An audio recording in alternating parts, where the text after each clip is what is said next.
Bon, est-ce que vous vous rappelez de la vidéo de Jean-François Kwasi?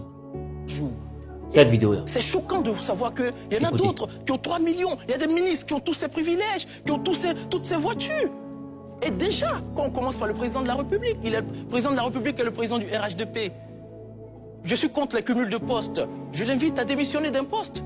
Soit il est le président de la République ou le président du RHDP.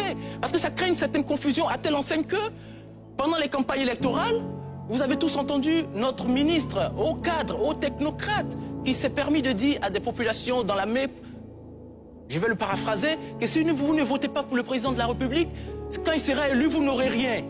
Mais je suis surpris. Moi qui ai fréquenté à l'université de Cocody, je sais qu'un président de la République, ce n'est pas tout le monde qui le vote. Et je sais que quand il est élu pour toute la nation. Mais notre ministre, haut technocrate qui enseigne à Harvard, lui, il ne sait pas. Il ne sait pas que le président de la République, il est élu pour tous les Ivoiriens. À telle enseigne qu'on dit que quand il sera élu, vous n'aurez rien. Mais vous voyez, mais c'est parce que le président de la République, quelque part, il est président du RHDP et président de la République. Il crée la confusion même dans l'esprit de ses partisans. Alors je pense, on vous a... Vous avez écouté, non? Vous avez entendu? Voilà. Quand il a fini de parler comme ça, on était tous contents. Hein, parce qu'il avait dit très concrètement ce qu'on pensait nous tous. Parce que même de la Constitution, là, c'est clair. Tu es président de la République, tu laisses côté parti là pour gérer la présidence. Parce que ça prête à confusion. Et aujourd'hui, j'ai vu une note où le président du parti convoque les députés, les 197 députés là. Il les convoque après être quitté en France.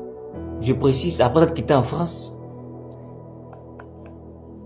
Donc il est rentré et il a convoqué tous ces députés qui ont été élus sous la bannière du RHDP pour une rencontre de travail. Mais il veut les voir où? Au palais présidentiel. Président du parti et président de la République en même temps veut rencontrer donc les gens du RHDP, ces députés là, 197 là, il veut les rencontrer au palais présidentiel. C'est la confusion qu'elle a, non? Ce que Jean-François Kwasi dénonce là, c'est pas ça qu'elle a là. C'est normalement là, si tu es président du parti, vous avez un QG. Votre parti politique, vous avez un QG. En tant que président du parti, tu rassembles toutes ces personnes-là au QG. Et puis vous causez là-bas. Même la note là, elle a été signée par le haut représentant du président de la République. C'est pas normal. Ça devait être le secrétaire général du parti politique qui devait signer ça. Cette note-là et puis envoyer ça à tous ces députés-là. Maintenant, en tant que président de la République là, normalement censé recevoir tous les députés, peu importe le parti politique, les reçoit tous au palais présidentiel. Voyez-vous la confusion que vous mettez dans la tête de vos partisans? Voyez-vous ce que vous faites? Et des pays là, vous gouvernez comme ça.